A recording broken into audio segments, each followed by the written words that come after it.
अस्सलाम वालेकुम नाज़रीन। मीरपुर ख़ास में मोहब्बत ऐं पंहिंजी रज़ा ख़ुशी सां निकाह तहफ़्फ़ुज़ जो मुतालबो। मीरपुर ख़ास ब्यूरो रिपोर्ट। शहबाज़ अली लगारी बेगम धी गुल हसन सोलंकी रमज़ान माशी प्रेस कॉन्फ्रेंस कंदे ॿुधायो त हिननि मोहब्बत ऐं पंहिंजे मुकमल रज़ा ख़ुशी सां निकाह कयो आहे। हिननि मीडिया सां ॻाल्हाईंदे चयो त संदन शादी बिना कंहिं दॿाउ या जिबर जे पंहिंजी मर्ज़ी सां थी आहे। बेगम चयो त हू बालिग़ ऐं बाअक़ल ऐं पंहिंजी मर्ज़ी सां रमज़ान माशी सां निकाह जो फ़ैसिलो कयो आहे। हिन वधीक चयो त संदन वालिदैन ऐं कुझु माइट हिन शादीअ जे ख़िलाफ़ हुआ, पर पोइ बि हिन पंहिंजी ज़िंदगीअ जो फ़ैसिलो पाण कंदे रमज़ान माशी सां निकाह कयो। बेगम वाज़े कयो त शादी दौरान या उन खां पोइ कंहिं बि शख़्स खेसि मजबूर या अगवा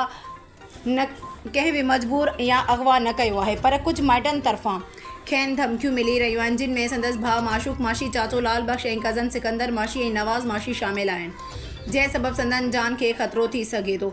बेगम ऐं रमज़ान माशी प्रेस कॉन्फ्रेंस में मुतालबो कयो त SSP मीरपुर ख़ास, DIG मीरपुर ख़ास, SHO उमरकोट ऐं SHO महमूदाबाद संदन जान ऐं माल जो तहफ़्फ़ुज़ लाइ फ़ौरी क़दम खणनि त जीअं खेनि कंहिं बि इम्कानी ख़तरे या नुक़सान खां बचाए सघिजे।